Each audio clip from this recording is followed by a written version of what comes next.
Good shot, coach. You have no idea what you would have been on if we were in that position. You don't know what the fuck happened. There's gonna be a lot of shit that a lot of people don't see in front of the camera. And for me, I was just a young person trying to figure it out. You know what I mean? It's not that I dislike playing with Bron at any time. It was, I don't care if I remember it as that person. Like, that was my decision. I wouldn't change the world. That's fine. I don't care. You guys can have your own opinions. It's my life. It's my career. Kyrie Irving isn't letting anything slide. He just dropped a wave of allegations after LeBron James went live and cracked open the truth behind a partnership fans thought they understood. Kyrie claims there were pressures, politics, and behind-the-scenes moments that LeBron supposedly never wanted the public to hear, sparking a fresh jolt of energy into their long-running rivalry. I would have loved to choose the franchise I wanted to go to. You know what I'm saying? I would have loved to develop next to some of my favorite players and some of my favorite people. You know, because being a young player, when you're on a team that's not winning a lot of games, there's a lot of bad habits that form, and that's what ended up happening to me when I was very young. I had a lot of bad habits. I was not a winner. I was not a loser, you know, at all. Like, I take my accountability. I had a lot of bad habits as a young player. This all ties back to Kyrie Irving's explosive Twitch confessions and the Lakers-Mavericks tension that lit everything back up again. On August 14th, 2025, Kyrie sat alone in his Dallas home gym, camera rolling, and did something he almost never does. He opened up. Not the polished, media-trained version reporters usually get, but the raw, unfiltered 45-minute deep dive that athletes usually keep locked away. And once viewers asked about LeBron James, Kyrie didn't hesitate for a second. Like, when we were really good, I was like, dang, we're actually pretty good. We got a lot of veterans. We got a lot of people that commit to it. But when you're playing with somebody like Bron or somebody that you guys like to compare him to, it's a different animal. It's a different journey. You know what I'm saying? Like, you're automatically expected to be at the top of the charts, the top of the league. You know, every time you play with Bron, it's going to be a lot of media attention. It's going to be a lot of back and forth of narratives. It's going to be about a lot of spun narratives. It's going to be a lot of politics. It's going to be a lot of shit that a lot of people don't see in front of the camera. And for me, I was just a young person trying to figure it out. You know what I mean? It's not that I dislike playing with Bron at any time.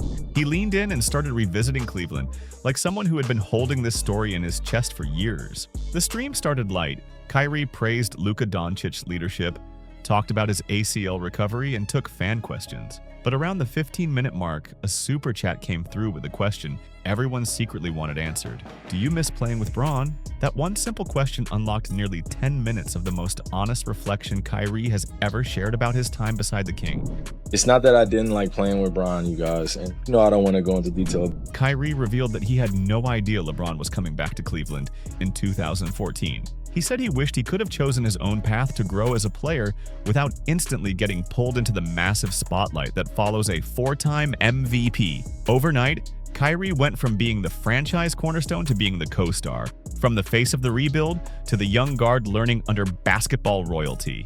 But this is where Kyrie really pulled the curtain back. He described playing with LeBron as a different animal because of the overwhelming media attention and the spun narratives he claimed shaped everything around the team. It was win. I've won a high school championship. You know what I mean? My goal was to win a college championship, and I've won an NBA championship. You know, for me, I've grown up in this industry or grown up in this culture as a winner. I've won a lot of games. I've lost a lot of games. You know what I mean? I've been to the finals. I've won in the finals. I've lost in the finals multiple times. So for me, I'm happy with being able to get a chance to play with good teams. But when you guys make it about one player, it is kind of just weird. You know what I'm saying? Like, it's not just one player that you have to promote. According to Kyrie, the politics were invisible to fans, but always present in the locker room, turning every possession into something that felt way bigger than basketball. He said every decision carried weight, every mistake got amplified, every success came with extra noise, and even the biggest moments, including a championship-sealing shot, could get overshadowed by the unstoppable spotlight that followed James wherever he went. Irving didn't dodge the 2016 finals. He went straight at it. He reminded everyone that he hit the three-pointer over Stephen Curry with 53 seconons left. Everybody was trying to guess. Everybody was trying to figure out what's going on. When I'm done playing, you guys will hear the real story. Trust me, you guys will hear the real story. When I'm done playing, or in the next few years. The shot that snapped Cleveland's 52-year championship drought and should have locked his name in stone as the team's certified closer. But according to Kyrie, the narrative flipped instantly. He pointed out, without naming names, that LeBron's chase-down block on Andre Iguodala became the only clip networks wanted to show, while his dagger shot got pushed into the background.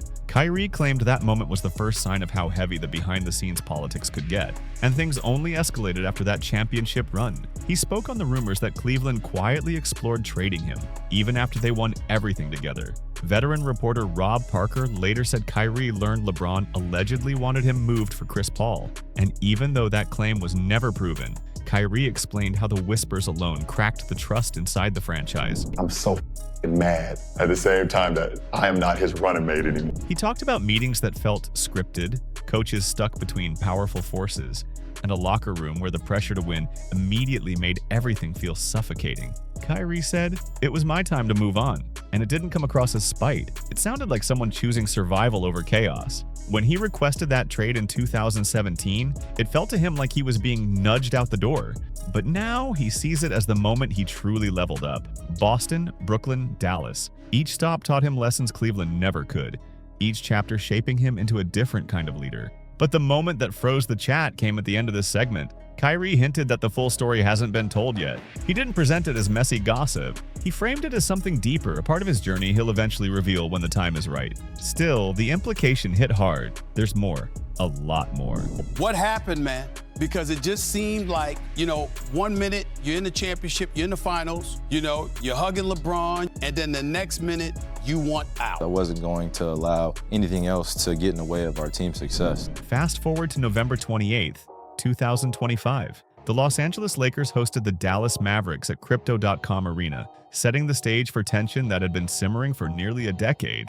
And just like that, every quiet LeBron-Kyrie storyline burst back to life. The Lakers closed out a 129-119 win in the NBA Cup group stage, improving to 4-0 in West Group B, and the energy in the arena was electric. Austin Reeves went absolutely nuclear, dropping 38 points, while Luka Doncic tore into his former team with 35 points, 11 assists, and 6 rebounds. LeBron added 28 points, 8 rebounds, and 7 assists, reminding the league he's still a force. But the person everyone came to see opposite LeBron wasn't on the court. Kyrie Irving watched from the bench in street clothes, missing the matchup due to left knee injury management. His ACL tear from March 2025 still demands careful rehab, keeping Dallas extremely cautious with his timeline. Insider Mark Spears reported on November 17th that Kyrie could play if it were postseason time, but Dallas refuses to rush it. They're targeting a late January or even All-Star break return, and this was his third straight missed game,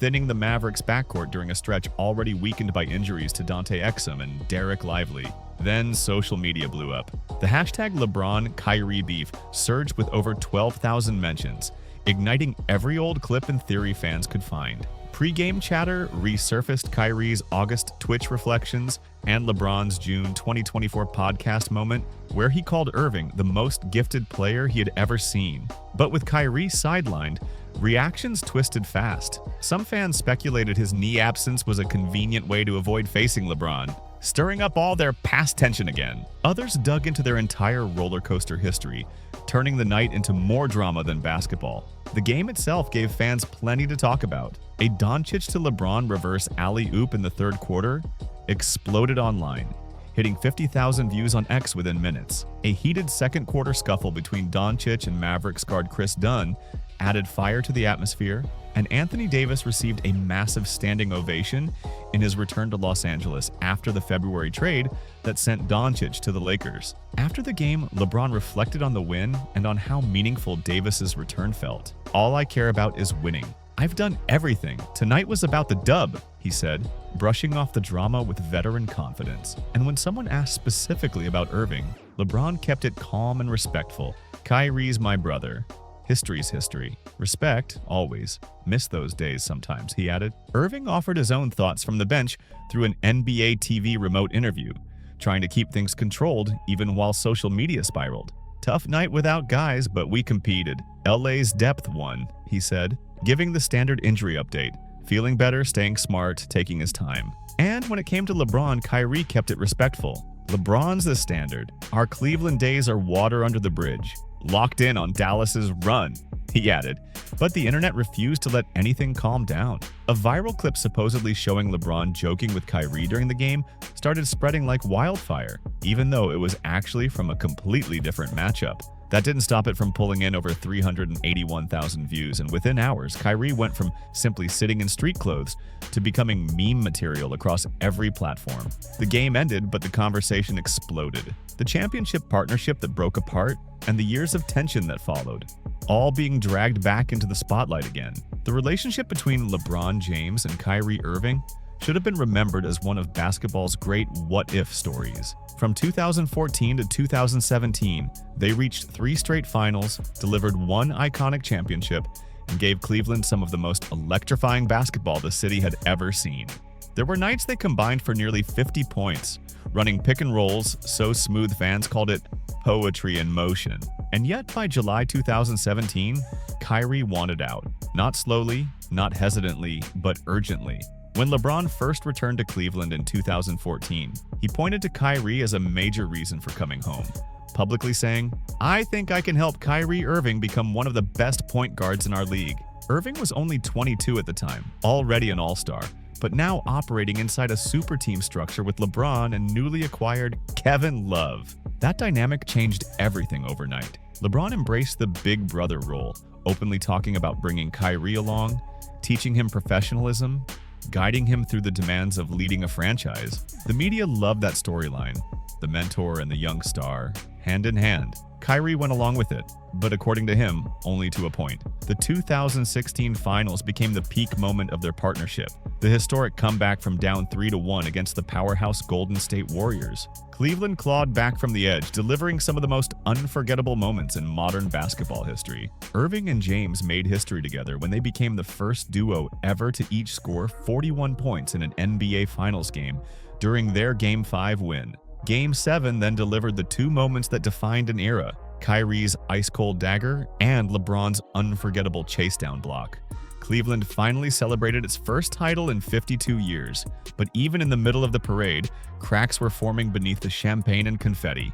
Just 13 months after lifting that trophy, Kyrie formally requested a trade. The public explanation said he wanted to lead his own team and escape the constant sidekick framing, but behind the scenes, the tension ran much deeper. Reports surfaced that Cleveland's front office had explored moving Irving even before his request, discussing a potential 3-team deal with Phoenix and Indiana, involving Eric Bledsoe and Paul George. Kyrie felt blindsided, and he became convinced that people connected to LeBron were involved in those conversations, even though that was never confirmed. But once that belief settled in, the trust between them was damaged beyond repair. When Kyrie was eventually traded to Boston, LeBron was devastated. Former coach Tyronn Lue described the moment on Club Shay Shay, recalling how LeBron dropped his marker, leaned back in disbelief, and looked genuinely shaken. Lue even said he believed LeBron might have stayed in Cleveland if Kyrie had remained, but once that partnership fractured, it signaled the beginning of the end for LeBron's Cavaliers era.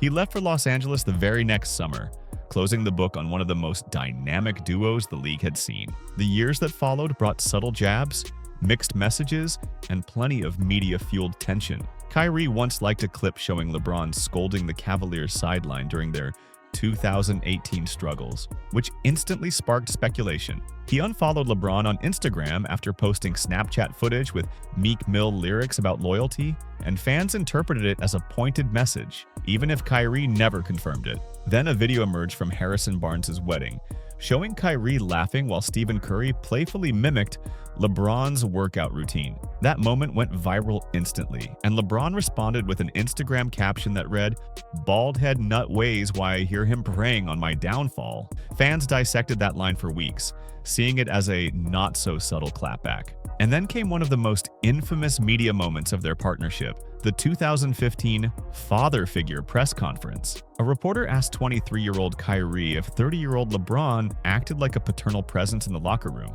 and Kyrie's stunned, almost offended reaction became legendary. Kyrie shut down the father figure narrative instantly with one line, "I only have one father," and that clip has lived online for nearly a decade. The moment became a meme factory, resurfacing every time someone mentioned their complicated dynamic. Then in July 2025, Kyrie revived the moment during a Twitch stream, with his real father sitting right beside him, calling the original question crazy, and reminding everyone that LeBron was only a few years older, not some mentor from a different generation. The recreation blew up on X, with a Clutch Points post pulling in more than 15,000 likes. Their reconciliation came in January 2019, when Kyrie called LeBron to apologize for how he handled things during their Cleveland run. He admitted he wanted everything immediately without understanding the bigger picture, and LeBron accepted the apology with grace, saying they were in a good place. But even after that moment, flare-ups kept happening. In 2020, Kyrie's podcast comment, saying it was his first time playing with someone who could hit game-winning shots, ignited a fresh storm. Even though he didn't say LeBron's name, the implication was obvious enough for fans to explode with takes. LeBron later admitted he felt stung, saying, "Once I got the whole transcript, I was like, damn, I only wanted to see him be an MVP." That honesty poured gasoline on an already heated conversation. Then leaked audio from 2021 surfaced, allegedly capturing Kyrie talking trash during a game, saying, "That's your best free throw shooter," with claims that LeBron allegedly clapped back with a sharp retort. The authenticity was never fully confirmed, but that didn't stop the clip from circulating everywhere and becoming another entry in their long, messy timeline. January 2024 brought another flashpoint when LeBron collided with Kyrie on a drive, sending him stumbling toward the tunnel. Some argued it was nothing but hard playoff-level contact, while others swore it looked like leftover tension showing up on the court again. The debate raged for days online. But the biggest fracture came during the 2022 controversy, when Kyrie shared material online that many people found harmful. That sparked league discipline, an 8-game suspension from Brooklyn, and a major sponsor ending his deal. LeBron addressed the situation publicly, saying he believed Kyrie's actions affected many people, and made it clear he didn't support the message behind the content. He still acknowledged Kyrie's upbringing and character, but emphasized that there was no place for harmful messaging of any kind. Kyrie later apologized and donated $500,000 to organizations focused on reducing hate, working to repair the damage to his public image. But the situation created the most intense public distance between him and LeBron that fans had ever seen. Through all of this, the media poured fuel on every spark. Outlets like ESPN and Complex rolled out full timelines of their relationship, chronicling every eyebrow-raising moment and framing every tiny interaction as another chapter in a saga that never seems to end. Stephen A. Smith argued every angle, and fans obsessed over every tiny social media move, searching for hidden messages like detectives on overtime. What could have stayed private frustrations between former teammates turned into a full-blown public saga, feeding engagement while possibly stretching how much tension actually existed. By 2024, though, it looked like growth was finally winning out. When the Lakers tried to trade for Kyrie at the 2023 deadline, LeBron was genuinely disappointed when the deal collapsed. Kyrie later confirmed he seriously considered the reunion, even telling fans to go ask the general managers why it didn't happen.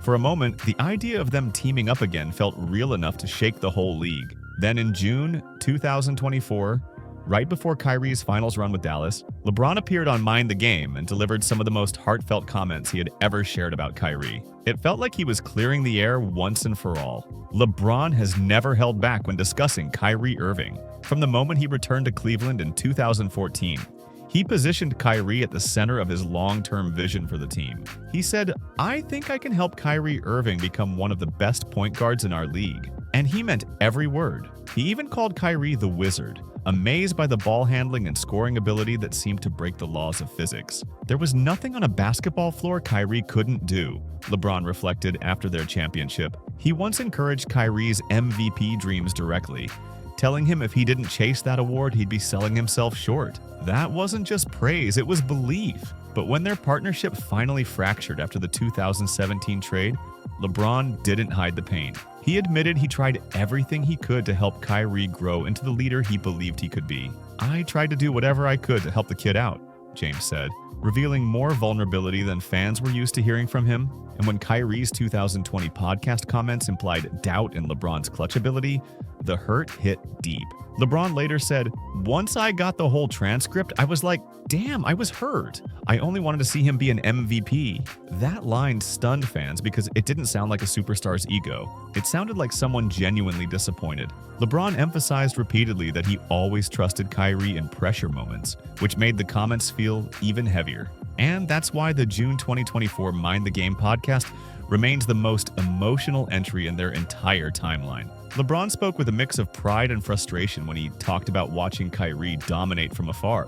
"I'm so happy and so proud, but I'm so mad I'm not his running mate anymore," he admitted, and his voice carried a real sense of longing. Then he dropped the line that broke the internet, calling Kyrie the most gifted player the NBA has ever seen. That wasn't casual praise. That was a full celebration of Kyrie's talent. He even called Kyrie the ultimate wild card, reminiscing about how unstoppable their championship chemistry once was. The compliment was so over the top that analysts immediately debated whether LeBron was speaking from the heart or slipping in a subtle, passive-aggressive jab. Either way, it reignited the conversation all over again. Kyrie responded with rare vulnerability after hearing LeBron's praise. He said their leadership styles actually meshed well. Shout out to LeBron for that! And he admitted that when he was younger, certain things got in the way of their relationship. But he made it clear, he definitely misses his old partner. That tiny moment of honesty sent fans into a frenzy. Beyond Kyrie, both players have built their own long list of rivalries and heated matchups over the years. LeBron openly identified Paul Pierce as the closest thing to a career-long personal rival. Their Eastern Conference wars from 2008 through 2012 were legendary, with Pierce holding a 17-13 playoff edge and their trash talk reaching unbelievable levels. In one heated moment in 2010, LeBron even told Pierce's mother to "sit your candy aid down," sparking one of the most replayed sideline clips of that era. Pierce consistently claimed he had LeBron's number, even while acknowledging LeBron as the best player in the league.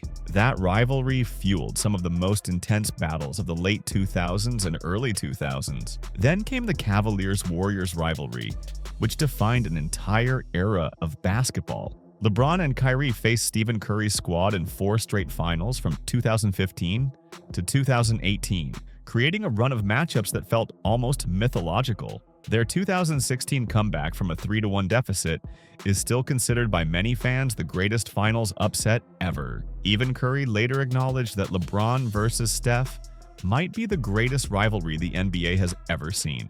Their regular season record sits tied at 12-12, with iconic moments on both sides. Curry's unbelievable shooting explosions, LeBron's superhuman performances, and Kyrie's unforgettable shot. And then there was LeBron's chaotic feud with Lance Stephenson, a rivalry that gifted fans some of the most bizarre and hilarious moments in league history. Stephenson famously blew into LeBron's ear during a game, a moment that instantly went viral and has never been forgotten. During the 2014 Eastern Conference Finals, LeBron brushed off Indiana guard Lance Stephenson with a brutal comparison, saying it was like Soulja Boy to Jay-Z, basically no comparison at all. Stephenson later said he regretted the famous ear-blowing moment, and he openly acknowledged LeBron as a legend, but the clip still follows him everywhere online. LeBron's feud with Deshaun Stevenson had an even spicier origin. Stevenson once claimed LeBron wasn't a superstar, and LeBron hit back by calling him a nobody, then repeatedly eliminating Washington from the playoffs.